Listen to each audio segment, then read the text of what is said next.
வணக்கம் நேயர்கள் அனைவருக்கும் இனிய பொங்கல் திருநாள் நல்வாழ்த்துக்கள். தலைப்புச் செய்திகள். புதிதாக விண்ணப்பித்த 16,769 பேருக்கு முதியோர் உதவித்தொகை முதலமைச்சர் ரங்கசாமி வழங்கினார்.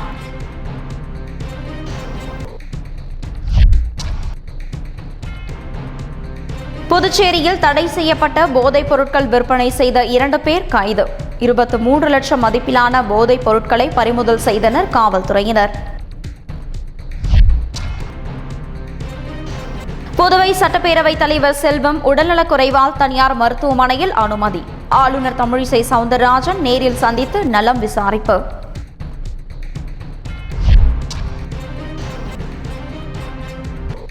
ஆரோவில் காவல் நிலையத்தில் காவலர்கள் பாரம்பரிய உடை அணிந்து கொண்டாடிய பொங்கல் விழா. ஒருவருக்கு ஒருவர் வாழ்த்தையும் அன்பையும் பரிமாறிக்கொண்டனர். இனி விரிவான செய்திகள். புதுச்சேரியில் புதிதாக விண்ணப்பித்த 16,000 பேருக்கு முதியோர் உதவித்தொகையை முதலமைச்சர் ரங்கசாமி வழங்கினார். புதுச்சேரி மாநிலத்தில் முதியோர் மற்றும் ஆதரவற்றோர் ஓய்வூதிய திட்டத்தின் கீழ் மாதம் தோறும் 1,64,847 பயனாளிகள் பயன்பெற்று வருகின்றனர். இந்த திட்டத்தின் கீழ் உதவித்தொகை பெறுவோரின் எண்ணிக்கை 1,81,616 உயர்ந்துள்ளது. இந்த திட்டத்தின் தொடக்க விழா வழுதாவூர் சாலையில் உள்ள தனியார் திருமண மண்டபத்தில் நடைபெற்றது. இதில் முதலமைச்சர் ரங்கசாமி கலந்து கொண்டு பயனாளிகளுக்கு உதவித்தொகையை வழங்கினார். நிகழ்ச்சியில் அமைச்சர் தேனி ஜெயக்குமார், செல்வகணபதி எம்பி, சட்டமன்ற உறுப்பினர்கள் AKD ஆறுமுகம், KSP ரமேஷ், அரசு செயலர் உதயகுமார், மகளிர் மற்றும் குழந்தைகள் மேம்பாட்டுத்துறை இயக்குநர் முத்துமீனா உள்ளிட்ட பலர் கலந்து கொண்டனர்.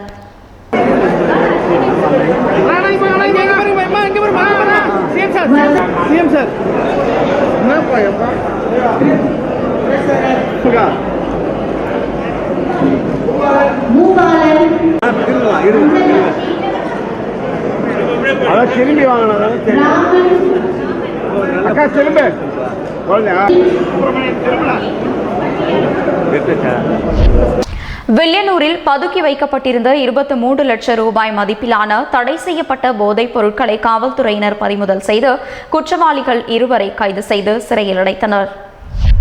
புதுச்சேரி தொண்டமானத்தம் சேதராப்பட்டு பிரதான சாலையில் உள்ள ஒரு கடையில் அரசால் தடை செய்யப்பட்ட போதைப் பொருட்கள் விற்பனை செய்யப்படுவதாக வில்லியனூர் காவல் நிலையத்திற்கு புகார் வந்தது. புகாரின் பேரில் ஆய்வாளர் வேலையின் உதவி ஆய்வாளர் குமார் தலைமையிலான போலீசார் விரைந்து சென்று சம்பந்தப்பட்ட கடையை ஆய்வு செய்த போது மாணவர்கள் மற்றும் இளைஞர்களுக்கு அரசால் தடை செய்யப்பட்ட ஹார்ஸ், கூல் உள்ளிட்ட போதைப் பொருட்கள் விற்பனை செய்தது தெரியவந்தது. இதனையடுத்து கடையின் உரிமையாளர் பாபு என்பவரை கைது செய்த போலீசார் புதுச்சேரியில் பல்வேறு பகுதிகளில் விற்பனைக்காக பதுக்கி வைக்கப்பட்டிருந்த 2 டன் போதைப் பொருட்களை சிறப்பு அதிரடிப்படை காவல்துறையினர் உதவியுடன் பறிமுதல் செய்தனர். மேலும் விற்பனை செய்ய பயன்படுத்திய டாடா AC வாகனம், மோட்டார் சைக்கிள் மற்றும் விற்பனை செய்து வைத்திருந்த சுமார் 8 லட்சம் ரூபாய் பணத்தை கைப்பற்றி பறிமுதல் செய்தனர். அதனைத் தொடர்ந்து குற்றவாளிகளை நீதிமன்றத்தில் ஆஜர்படுத்தி காலாப்பட்டு மத்திய சிறையில் அடைத்தனர். தடை செய்யப்பட்ட பொருள்லாம் பெங்களூர் பாண்டிச்சேரி சேர்ந்த ஒரு நபர் பிரகாஷ் குமார் என்ற ஒரு உதவியோட இவர் கொண்டு வந்து விற்கிறதா தகவல் சொன்னார். அதன் அடிப்படையில் அந்த பிரகாஷ் குமாரையும் கைது செய்யப்பட்டது. மேலும் அவர் விற்கக்கூடிய பொருட்களை தொண்டமானத்தை அவருடைய வீட்டிலேயே ஸ்டாக்காக பதுக்கி வச்சுக்கிட்டு தான் சொன்னார். அது கிட்டத்தட்ட ஒரு 10 லட்சம் ப்ராப்பர்ட்டி இருக்குதான் சொன்னார். அதன் அடிப்படையில் போயிட்டு அவங்க வீட்டில் போயிட்டு அவருடைய வைத்திருந்த அந்த 10 லட்சம் பொருட்மான உள்ள தடை செய்யப்பட்ட புகையில சம்பந்தப்பட்ட பொருட்களை கைப்பற்றப்பட்டது. புதுச்சேரி சட்டப்பேரவைத் தலைவர் செல்வம் திடீர் உடல்நலக்குறைவால் தனியார் மருத்துவமனையில் அனுமதிக்கப்பட்டுள்ள நிலையில் ஆளுநர் தமிழிசை சவுந்தரராஜன் அவரை நேரில் சந்தித்து நலம் விசாரித்துள்ளார். புதுச்சேரி சபாநாயகர் செல்வம் திடீரென உடல்நலக்குறைவால் பாதிக்கப்பட்டார். உடனே அவர் சிகிச்சைக்காக சென்னையில் உள்ள MMM மருத்துவமனையில் அனுமதிக்கப்பட்டார். அங்கு அவருக்கு சிகிச்சை அளிக்கப்பட்டு வருகிறது. மருத்துவமனையில் அனுமதிக்கப்பட்டுள்ள அவரை புதுச்சேரி கவர்னர் தமிழிசை சவுந்தரராஜன் நேரில் சந்தித்து நலம் விசாரித்தார். மேலும் சபாநாயகருக்கு அளிக்கப்பட்டு வரும் சிகிச்சைகள் குறித்தும் அவர் மருத்துவர்களிடம் கேட்டறிந்தார். தவளக்குப்பம் அஷ்டபைரவர் ஆலயத்தில் தேய்பிறை அஷ்டமியை முன்னிட்டு நடைபெற்ற சிறப்பு பூஜையில் ஏராளமான பக்தர்கள் கலந்து கொண்டு சுவாமி தரிசனம் செய்தனர். தவளக்குப்பம் அண்ணாநகர் பகுதியில் அமைந்துள்ள ஸ்ரீ அஷ்டபைரவர் ஆலய அருள்மிகு ஸ்வர்ணாக்ஷண பைரவர் ஆலயத்தில் தேய்பிறை அஷ்டமியை முன்னிட்டு சிறப்பு யாகம், சிறப்பு அபிஷேக ஆராதனை நடைபெற்றது. மேலும் அஷ்டபைரவர்களுக்கு சிறப்பு அர்ச்சனைகளும் திருமந்திரம் உள்ளிட்ட வேத மந்திரங்களால் அர்ச்சனை செய்யப்பட்டது. இவைகளை தொடர்ந்து பைரவருக்கு பால், தயிர், சந்தனம், விபூதி, பன்னீர், இளநீர் உள்ளிட்ட பல வகை பழங்கள் மற்றும் கலச அபிஷேகம் செய்து சிறப்பு அலங்காரத்துடன் மகா தீபாராதனை காண்பிக்கப்பட்டது. இதில் ஏராளமான பக்தர்கள் கலந்து கொண்டு சொர்ணாக்ஷர பைரவரை வழிபட்டு பைரவரின் அருளை பெற்றனர். தொடர்ந்து பக்தர்கள் அனைவருக்கும் அருள் பிரசாதமும் அன்னதானமும் வழங்கப்பட்டது.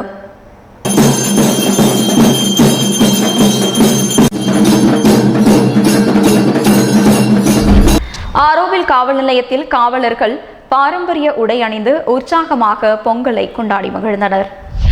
வானூரை அடுத்துள்ள ஆரோவில் காவல் நிலையத்தில் பொங்கல் விழா உற்சாகமாக கொண்டாடப்பட்டது. ஆய்வாளர் கிருஷ்ணமூர்த்தி தலைமையில் நடைபெற்ற விழாவில் உதவி ஆய்வாளர்கள் வசந்த், சரவணன் மற்றும் காவலர்கள் தங்களது வழக்கமான காக்கி சீருடையை அணியாமல் கொண்டாட முடிவு செய்தனர். அதாவது தங்களது வீடுகளில் கொண்டாடுவது போல் பாரம்பரிய முறையில் ஆண் போலீசார் வேட்டி சட்டை அணிந்தும் பெண் போலீசார் சேலை அணிந்தும் கலந்து கொண்டனர். காவல் நிலைய வளாகத்தில் காவலர்கள் அனைவரும் ஒன்றிணைந்து புதுப்பானையில் பொங்கலிட்டு அங்குள்ள விநாயகர் கோவிலில் சிறப்பு வழிபாடு நடத்தினர். இதனையடுத்து கடவுளுக்கு படைத்த பொங்கலை சக காவலர்களுக்கும் அருகில் இருந்தவர்களுக்கும் கொடுத்தும் பொங்கலை கொண்டாடி மகிழ்ந்தனர்.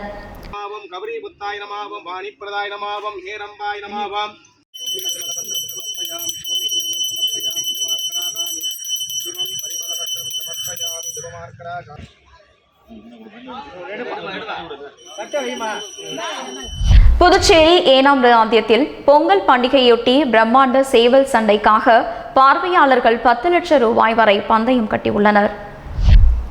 புதுச்சேரியின் ஏனாம் பிராந்தியம் ஆந்திர மாநில எல்லையில் உள்ளது. இதன் அருகே ஆந்திர மாநில கோதாவரி படுகையில் மும்முடிவாரம் தொகுதியில் ஜியோர்ஜிபேட்டா எனும் கிராமத்தில் பொங்கல் பண்டிகையொட்டி சேவல் சண்டை நடைபெறுவது வழக்கம். இந்த ஆண்டிற்கான சேவல் சண்டை நடைபெற்ற நிலையில் இதற்கான மைதானம் 3 ஏக்கர் பரப்பளவிலும் வாகனங்கள் நிறுத்துமிடம் 7 ஏக்கர் பரப்பளவிலும் அமைக்கப்பட்டுள்ளது. இந்த போட்டியில் புதுச்சேரியில் ஏனாம் பகுதி, தெலுங்கானா, கர்நாடகா மற்றும் ஆந்திராவை சேர்ந்த சேவல்கள் போட்டிக்கு வந்தன.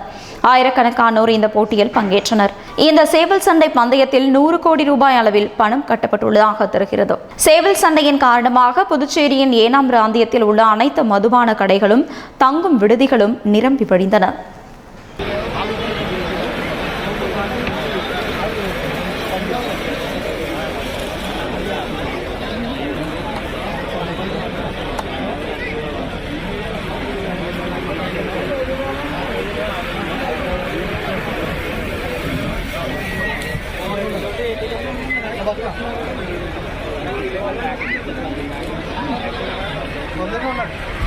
காலாப்பட்டு மத்திய சிறையில் கைதிகள் சாகுபடி செய்த மஞ்சள் அறுவடை செய்யும் நிகழ்ச்சி நடைபெற்றது.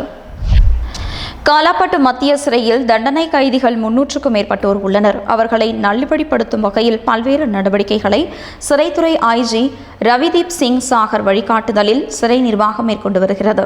அரவிந்தோ சொசைட்டி மூலம் இயற்கை விவசாயம், பண்ணைகள் அமைத்து ஆடு, மாடு, கோழி, முயல்கள் வளர்த்தல் போன்ற செயல்களில் கைதிகள் ஈடுபட்டு வருகின்றனர். இந்த நிலையில் பொங்கல் பண்டிகையை எதிர்நோக்கி கைதிகள் அங்குள்ள தோட்டத்தில் மஞ்சள் பயிர் செய்தனர். அறுவடை செய்யும் நிகழ்ச்சி நடைபெற்ற நிலையில் இதில் அரவிந்தோ சொசைட்டி நிர்வாகிகள் முன்னிலையில் கைதிகள் மஞ்சள் குலைகளை அறுவடை செய்தனர். அவற்றை வெளி மார்க்கெட்டை விட குறைந்த விலைக்கு விற்பனை செய்துள்ளனர்.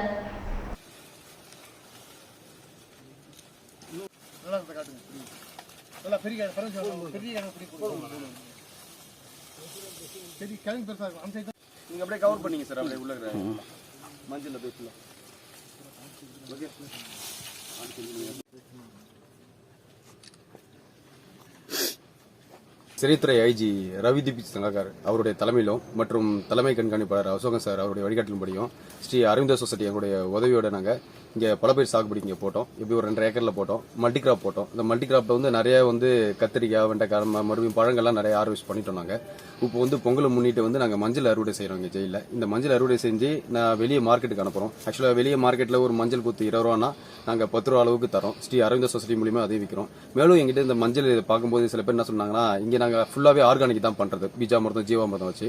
அதனால நீங்கள் ரொம்ப ஆர்கானிக் பண்ணுறீங்க, அதனால இந்த மஞ்சள் எங்களுக்கு பவுடராக வேணும்னு கேட்டிருக்காங்க.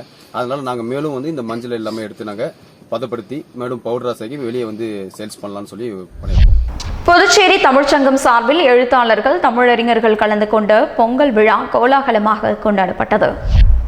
அனைத்து உயிர்களுக்கும் ஆதாரமாக விளங்கும் சூரியனுக்கும் இயற்கைக்கும் உழவிற்கும் நன்றி தெரிவிக்கும் விதமாக தை மாதம் முதல் தேதியான இன்று பொங்கல் பண்டிகை கொண்டாடப்படுகிறது. தமிழர் திருநாளாம் அறுவடை திருநாள் எனவும் போற்றப்படும் தைப்பொங்கல் புதுநெல்லை குத்தி அரிசி எடுத்து பொங்கலிடுவது பாரம்பரியமாக நடந்து வருகிறது. அதன்படி புதுச்சேரி தமிழ் சங்கம் சார்பில் பொங்கல் விழா கொண்டாடப்பட்டது. இதில் அனைவரும் பாரம்பரிய உடை அணிந்து தப்பாட்ட இசையுடன் தமிழ்ச்சங்க வளாகத்தில் கரும்புகளை சுற்றி வைக்கப்பட்டிருந்த மண்பானையில் பச்சரிசி, வெல்லம், பால் உள்ளிட்டவை கொண்டு பொங்கல் வைத்து பொங்கலோ பொங்கல் என கூறி பொங்கலை கொண்டாடி மகிழ்ந்தனர். இதில் தமிழ் அறிஞர்கள், எழுத்தாளர்கள், பேராசிரியர்கள் பலர் கலந்து கொண்டனர். நன்றி ஐயா.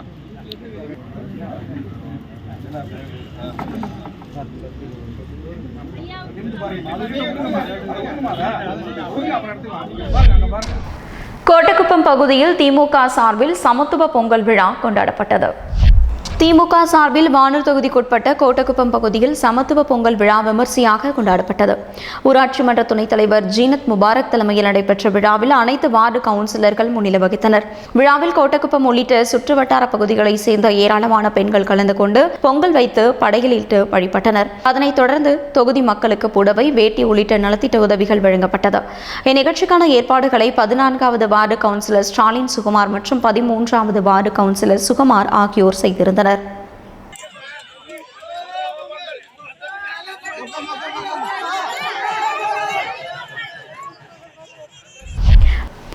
மகளிர் மற்றும் குழந்தைகள் மேம்பாட்டுத்துறை சார்பில் அரியாங்குப்பம் தொகுதி பயனாளிகளுக்கு திருமண உதவித்தொகையை சட்டமன்ற உறுப்பினர் பாஸ்கர் வழங்கினார். புதுச்சேரி மகளிர் மற்றும் குழந்தைகள் மேம்பாட்டுத்துறை மூலம் திருமண உதவித்தொகை ஆணை வழங்கும் நிகழ்ச்சி சட்டமன்ற உறுப்பினர் அலுவலகத்தில் நடைபெற்றது. விழாவில் தொகுதி சட்டமன்ற உறுப்பினர் பாஸ்கர் என்கிற தக்ஷாமூர்த்தி கலந்து கொண்டு 60 பயனாளிகளுக்கு 25,000 ரூபாய் வீதம் அவரவர் வங்கிக் கணக்கில் வழங்குவதற்கான ஆணையை வழங்கினார். மேலும் பொங்கல் திருநாளை முன்னிட்டு ஒவ்வொருவருக்கும் தலா 2 கரும்புகளை வழங்கி பொங்கல் நல்வாழ்த்துக்களை கூறினார். இந்நிகழ்ச்சியில் துறை அதிகாரிகள், தொகுதி என்ஆர் காங்கிரஸ் நிர்வாகிகள் உள்ளிட்ட பலர் கலந்து கொண்டனர்.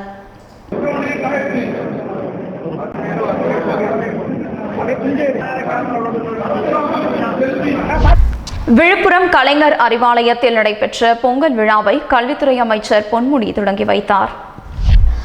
தமிழ் புத்தாண்டு மற்றும் தை திருநாள் பொங்கல் விழாவினை முன்னிட்டு விழுப்புரம் கலைஞர் அறிவாலயத்தில் சமத்துவ பொங்கல் விழாவினை உயர்கல்வித்துறை அமைச்சர் முனைவர் க. பொன்முடி தொடங்கி வைத்தார். கள்ளக்குறிச்சி நாடாளுமன்ற உறுப்பினர் கௌதம சுகாமணி மற்றும் விழுப்புரம் மாவட்ட செயலாளர் சட்டமன்ற உறுப்பினர் புகழேந்தி, கழகத்தின் மாவட்ட பொருளாளர் ஜனகராஜ் ஆகியோரும் மாவட்ட அவைத் தலைவர் ஜெயச்சந்திரனும் கலந்து கொண்டனர். மேலும் இந்நிகழ்வில் தொல்லமூர் TR இளங்கோவன் மாநில பொதுக்குழு உறுப்பினர் வாழ்த்து தெரிவித்து வாழ்த்து பெற்றார். மாநில நிர்வாகிகளும் மாவட்ட அணி அமைப்பாளர்களும் பேரூராட்சி, நகராட்சி நிர்வாகிகள் மற்றும் கழகத்தின் தொண்டர்களும் நிகழ்ச்சியில் கலந்து கொண்டனர். மேலும் தொல்லமூர் ஒன்றிய கவுன்சிலர் சேகர் மற்றும் கிளைக்கழக நிர்வாகிகள் குமார், செந்தமிழரசன், கோபால் ராஜபாண்டி போன்றோர் வாழ்த்து பெற்றனர். புதுச்சேரியில் 31ஆம் ஆண்டாக எழுத்தாளர்கள் மற்றும் ஓவியர்கள் சார்பில் பொங்கல் பண்டிகை கொண்டாடப்பட்டது. அனைத்து உயிர்களுக்கும் ஆதாரமாக விளங்கும் சூரியனுக்கும் இயற்கைக்கும் உழவிற்கும் நன்றி தெரிவிக்கும் விழாவாக தை மாதம் முதல் தேதி பொங்கல் பண்டிகை கொண்டாடப்படுகிறது. தமிழர் திருநாளாம் அறுவடை திருநாள் எனவும் போற்றப்படும் தைப்பொங்கல் புது நெல்லை குத்தி அரிசி எடுத்து பொங்கல் இடுவது பாரம்பரியமாக நடந்து வருகிறது. அதன்படி புதுச்சேரி எழுத்தாளர்கள், பேராசிரியர்கள் மற்றும் ஓவியர்கள் சார்பில் 31ஆம் ஆண்டு பொங்கல் விழா கொண்டாடப்பட்டது. இதில் அனைவரும் பாரம்பரிய உடை அணிந்து மஞ்சள் மற்றும் கரும்புகள் சுற்றி வைக்கப்பட்டிருந்த மண்பானையில் பச்சரிசி, வெல்லம், பால் உள்ளிட்டவை கொண்டு பொங்கல் வைத்து பொங்கலோ பொங்கல் என கூறி பொங்கலை கொண்டாடி மகிழ்ந்தனர். இதில் தமிழ் அறிஞர்கள், எழுத்தாளர்கள், பேராசிரியர்கள், ஓவியர்கள் என ஏராளமானோர் கலந்து கொண்டனர்.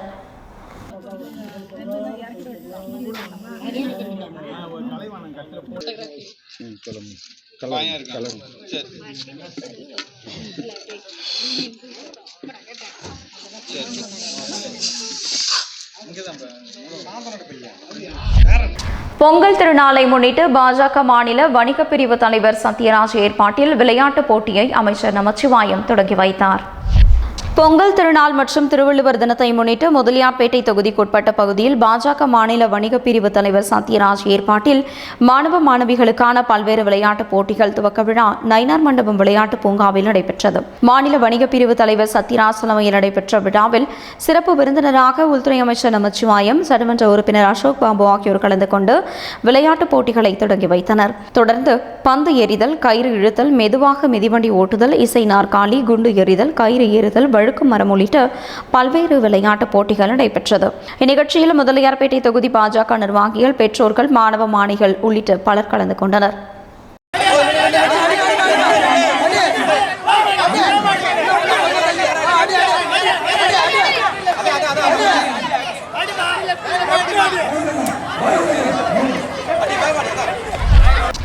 மதர் கிரிக்கெட் கிளப் சார்பில் நடைபெற்ற 5ஆம் ஆண்டு கிரிக்கெட் போட்டியை ஊராட்சி மன்ற தலைவர் வெங்கடேசன் தொடங்கி வைத்தார். பொங்கல் பண்டிகையை முன்னிட்டு மொரட்டாண்டி மதர் கிரிக்கெட் கிளப் சார்பில் 5ஆம் ஆண்டு 20 ஓவர் கிரிக்கெட் போட்டியின் துவக்க விழா நடைபெற்றது. ஒன்றிய கவுன்சிலர் புவனேஸ்வரி ராமதாஸ், 7வது வார்டு உறுப்பினர் முருகவேல் தலைமையில் நடைபெற்ற விழாவில் சிறப்பு விருந்தினராக வானூர் ஊராட்சி மன்ற தலைவர் வெங்கடேசன் கலந்து கொண்டு போட்டியை டாஸ் போட்டு தொடங்கி வைத்தார். முதல் போட்டியில் கண்டமங்கலம் நியூ ஸ்டார் அணியும் கொழுவாரி நியூ சேலஞ்சர்ஸ் அணியும் மோதின. போட்டிக்கான ஏற்பாடுகளை மதர் கிரிக்கெட் கிளப் நிர்வாகிகள் அருள், செல்வராஜ், அசோக், அலெக்ஸ், குமரன் உள்ளிட்ட நிர்வாகிகள் செய்திருந்தனர்.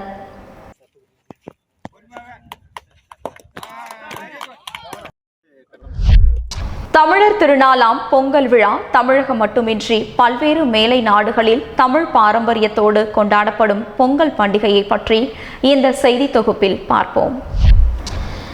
இந்தியாவிலிருந்து புலம்பெயர்ந்த சுமார் 75 மில்லியன் மக்கள் America, France, Australia, Canada, Singapore, Caribbean தீவுகள், ஜப்பான், மலேசியா, இலங்கை, இந்தோனேஷியா, தாய்லாந்து என உலகின் பல்வேறு நாடுகளில் குடியேறியுள்ளனர். இவர்களில் பெரும்பாலானவர்கள் தமிழர்கள். தமிழர்களின் முக்கிய பண்டிகையான தீபாவளியும் பொங்கலும் உலகின் பல்வேறு பகுதிகளில் கொண்டாடப்படுவதற்கு இவர்களே முக்கிய காரணம். தாய்நாட்டிலிருந்து வெகு தூரத்தில் இருந்தாலும் கூட தங்கள் மரபுகளையும் பாரம்பரியத்தையும் அவர்கள் தங்களுடன் எடுத்து செல்கின்றனர். வீடு வாசலை சுத்தம் செய்து ரங்கோலி கோலமிட்டு பட்டுப்புடவைகள் அணிந்த பெண்கள், பாரம்பரிய வேஷ்டி அணிந்த ஆண்கள், வாழை இலைகள், இஞ்சி கொத்து, மஞ்சள் மற்றும் இனிக்கும் கரும்புகள் வைத்து மகிழ்ச்சி பொங்கலை வைத்து கொண்டாடுகின்றனர். தாங்கள் வைத்த பொங்கலையும் இனிப்புகளையும் தங்கள் வீட்டிற்கு பக்கத்தில் இருக்கும் வெளிநாட்டு நண்பர்களிடம் கொடுத்து மகிழ்கின்றனர். இவர்களின் உற்சாகத்தையும் ஆரவாரத்தையும் பார்த்து பல வெளிநாட்டினர் கூட பொங்கலை கொண்டாடுகின்றனர். ஏராளமான தமிழர்கள் வசிக்கும் இலங்கை போன்ற அண்டை நாடுகளை தவிர ஆஸ்திரேலியா, ஐரோப்பிய நாடுகள் மற்றும் கணிசமான தமிழ் சமூகம் வசிக்கும் அமெரிக்காவிலும் கூட பொங்கல் கொண்டாட்டங்களை காணலாம். வெளிநாடு வாழ் தமிழர்களின் இளைய தலைமுறையினர் கூட இந்த அறுவடை திருவிழாவின் வளர்ச்சிக்கு பங்களிக்க முன்வருவது குறிப்பிடத்தக்கது. பொங்கலை கொண்டாடுவதில் பல்வேறு பங்களிப்புகள் மூலம் புலம்பெயர்ந்த தமிழர்கள் கலாச்சார தனித்துவத்தை பேணி வளர்த்து வருகின்றனர். கணிசமான தமிழ் மக்கள் வசிக்கும் தென்கிழக்கு ஆசியாவின் பல்வேறு நாடுகளில் இந்திய தொடர்பின் காரணமாக பொங்கல் மிகுந்த மரியாதையுடன் கொண்டாடப்படுகிறது. இந்தோனேஷியா, சிங்கப்பூர், மலேசியா மற்றும் மியான்மர் போன்ற நாடுகளில் தேசிய அளவில் கொண்டாடப்படும் மிகப்பெரிய இந்து பண்டிகைகளில் பொங்கல் பண்டிகையும் ஒன்றாகும். இந்த சிறிய மற்றும் வேறுபட்ட புலம்பெயர்ந்த நாடுகளில் எண்ணற்ற இந்து கோவில்கள் பரவியுள்ளன. தமிழக மக்கள் போலவே தெற்காசியாவின் பிற பகுதிகளில் உள்ள தமிழர்களும் 4 நாள் பொங்கல் பண்டிகையை மிகுந்த மகிழ்ச்சியுடன் கொண்டாடி வருகின்றனர். தெற்காசியாவின் பல நாடுகளில் பொங்கல் பண்டிகை என்று பொது விடுமுறை அளிக்கப்படுகிறது. 1 மில்லியன் தமிழர்களில் 1/3 பகுதியினர் அமெரிக்காவிலும் கனடா போன்ற பிற அமெரிக்க நாடுகளிலும் வசிக்கின்றனர்.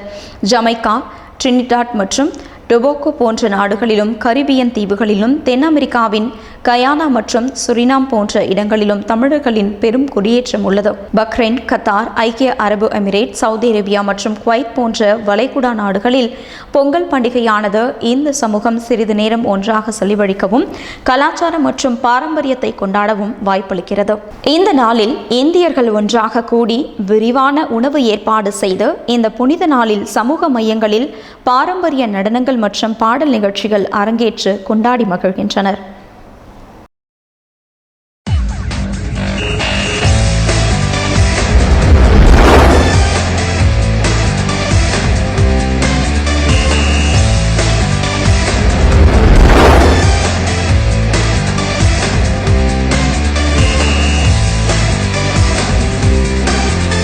மிரட்டலுக்கும் அச்சுறுத்தலுக்கும் இந்தியா ஒருபோதும் அடிபணியாது என்று வெளியுறவுத்துறை அமைச்சர் ஜெய்சங்கர் தெரிவித்துள்ளார். மிரட்டலுக்கும் அச்சுறுத்தலுக்கும் இந்தியா ஒருபோதும் அடிபணியாது என்பதை சீனா மூலமாக உலகமே தெரிந்து கொண்டிருக்கிறது என மத்திய வெளியுறவுத்துறை அமைச்சர் ஜெய்சங்கர் பேசியுள்ளார். அருணாச்சல பிரதேசத்தின் தவாங் செக்டார் பகுதியில் அத்துமீறி நுழைந்த சீன ராணுவர்கள் இந்திய ராணுவத்தினரால் அண்மையில் விரட்டியடிக்கப்பட்டனர். இந்த அத்துமீறலானது இந்தியாவை கோபமடைய செய்துள்ளது. அதேபோல சீனாவை சமீப காலமாக மத்திய வெளியுறவுத்துறை அமைச்சர் ஜெய்சங்கரும் பகிரங்கமாக குற்றம் சாட்டி பேசி வருகிறார். அந்த வகையில் சென்னையில் நேற்று நடைபெற்ற துக்ளக் இதழின் 53வது ஆண்டு விழாவில் ஜெய்சங்கர் கலந்து கொண்டு உரையாற்றினார். அப்போது அடுத்த நாட்டை ஆக்கிரமிக்க வேண்டும் அல்லது அவர்களை அச்சுறுத்த வேண்டும் என்ற எண்ணம் கொண்ட நாடு இந்தியா கிடையாது என்றும், வரையறுக்கப்பட்ட எல்லைக்குள் நம் நாட்டின் வளர்ச்சியில் மட்டுமே கவனம் செலுத்தும் நாடாக இந்தியா இருக்கிறது. அதே சமயத்தில் இந்தியாவின் எல்லைகள் மீது யாராவது கண் வைத்தால் இந்தியாவின் ஆக்ரோஷத்தை அவர்கள் பார்ப்பார்கள். எந்த ஒரு சூழலிலும் நம் நாட்டின் ஒரு அங்குல மண்ணை கூட எதிரிகளால் கொண்டு செல்ல முடியாது என்று தெரிவித்த அவர், கடந்த 2020 ஆண்டு மே மாதம் இந்தியாவில் கொரோனா பரவல் உச்சத்தில் இருக்கும் சமயம், அந்த நேரத்தில் லடாக்குக்குள் சீனா அத்துமீறி நுழைந்தது. எப்படியாவது லடாக்கை கைப்பற்றி எல்லை கோட்டையை தன்னிச்சையாக மாற்றியமைக்க வேண்டும் என சீனா முயற்சித்தது. இதற்காக ஆயிரக்கணக்கான ராணுவ வீரர்களை சீனா இறக்கிவிட்டது.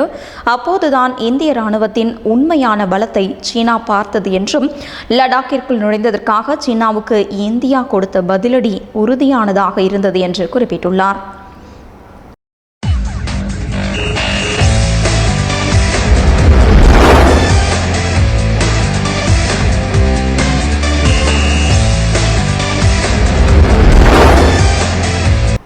நேபாளம் காத்மண்டுவிலிருந்து போக்ரா சென்ற விமானம் விபத்துக்குள்ளானதில் பலர் உயிரிழந்துள்ளதாக அஞ்சப்படுகிறது. இந்தியாவின் அண்டை நாடான நேபாளத்தின் தலைநகர் காத்மண்டுவில் உள்ள போக்ரா சர்வதேச விமான நிலையத்திலிருந்து 68 பயணிகள் 4 விமான பணியாளர்களுடன் புறப்பட்ட எட்டி ஏர்லைன்ஸ் விமானம் தரையிறங்கும் போது ஓடுதளத்தில் இருந்து விலகி சென்றதால் தீப்பிடித்து எரிந்து விபத்துக்குள்ளானது. இந்த விபத்தை தீயணைப்பு வாகனங்கள் வரவழைக்கப்பட்டு மீட்பு பணிகள் துரிதப்படுத்தப்பட்டிருக்கின்றன. இதுவரை 30 பேரின் உடல்கள் மீட்கப்பட்டுள்ளதாக தெரிவிக்கப்பட்டுள்ளது. தொடர்ந்து மீட்பு பணிகள் நடைபெற்று வரும் நிலையில் 45 பேர் உயிரிழந்ததாகவும், பலி எண்ணிக்கை மேலும் அதிகரிக்கும் என்றும் அஞ்சப்படுகிறது.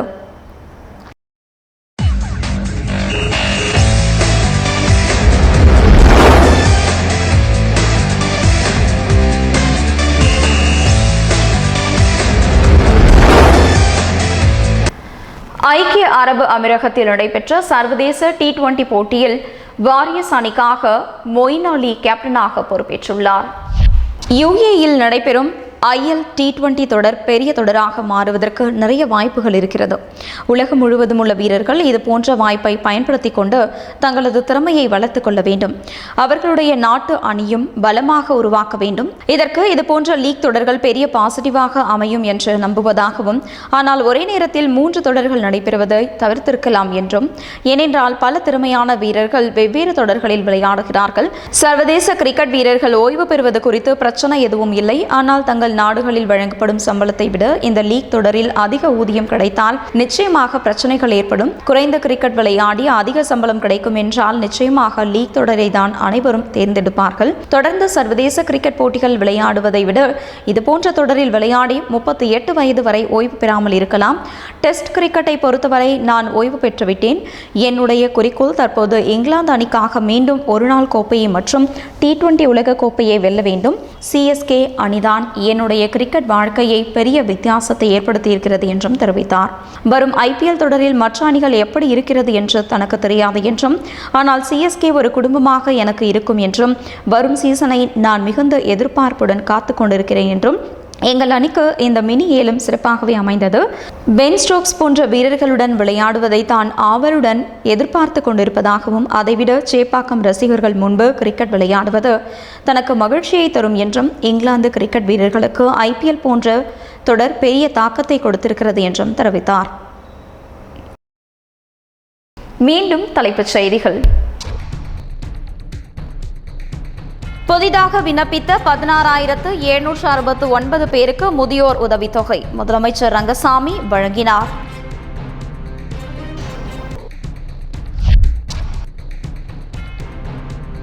புதுச்சேரியில் தடை செய்யப்பட்ட போதைப் பொருட்கள் விற்பனை செய்த 2 பேர் கைது. 23 லட்சம் மதிப்பிலான போதைப் பொருட்களை பறிமுதல் செய்தனர் காவல்துறையினர். புதுவை சட்டப்பேரவைத் தலைவர் செல்வம் உடல்நலக்குறைவால் தனியார் மருத்துவமனையில் அனுமதி. ஆளுநர் தமிழிசை சவுந்தரராஜன் நேரில் சந்தித்து நலம் விசாரிப்பு.